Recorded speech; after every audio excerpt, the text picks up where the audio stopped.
Well, it's been 50 years since a landmark study linking smoking and disease. Well, how far have we come in those 50 years? Here to talk about it is Judi Zabel from the Crosse County Health Department. Thank you for being with us today. 1964 was when this study came out. How did the health community grasp this study? How believable was it when it first was released? You know, it really was the beginning of a chain of events that sequenced out that just changed how we look at tobacco and tobacco prevention. You know, if you can imagine, people smoked on airplanes, people smoked in offices, people smoked in schools, and we no longer see that.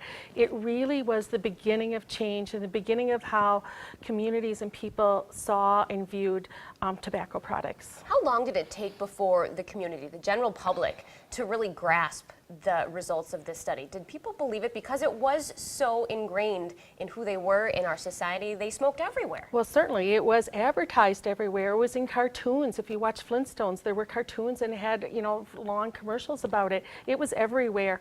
And again, people were, I don't know that people were surprised because they were seeing people being ill all around them, but to see it in writing and print really changed how we viewed tobacco and what we could do about it. It really was the beginning of tobacco prevention and culture change back in 1965. How did the tobacco industry start to change at that time?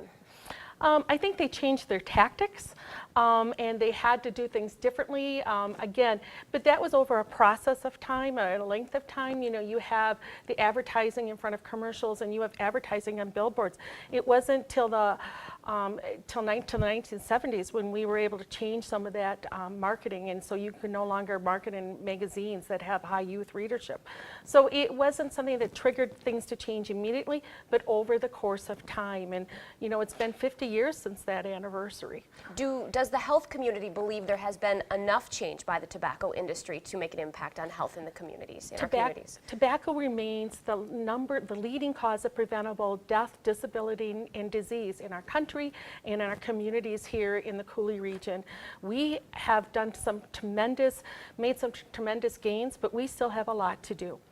Has more information continued to come to light about the dangers of smoking since that first report 50 years ago? We wouldn't have our secondhand smoke and our smoke-free air laws if it wouldn't have started with that first Surgeon General's report linking cancer to men smoking.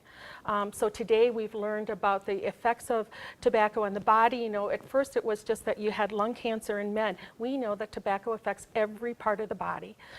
So that has changed with Surgeon General warnings, that changes on the secondhand smoke-free air laws and how we're able to increase the amount of safe, healthy air for everybody to breathe.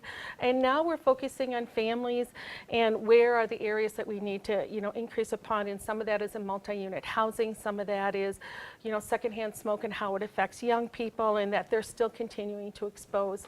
Here in Wisconsin, our youth smoking rates are down at the lowest. We're so proud of that, down from 33% in 2000 to 13.4% today. However, if we look closely at that number, then we learn that the e-cigarette use among youth has more than doubled, and we know that other tobacco products like cigars and chewing tobacco and hookah, those rates are climbing up. So we've made tremendous gains. We still have work to accomplish. All right, good information. Thank you for your time today, Judi. Thank you. Mark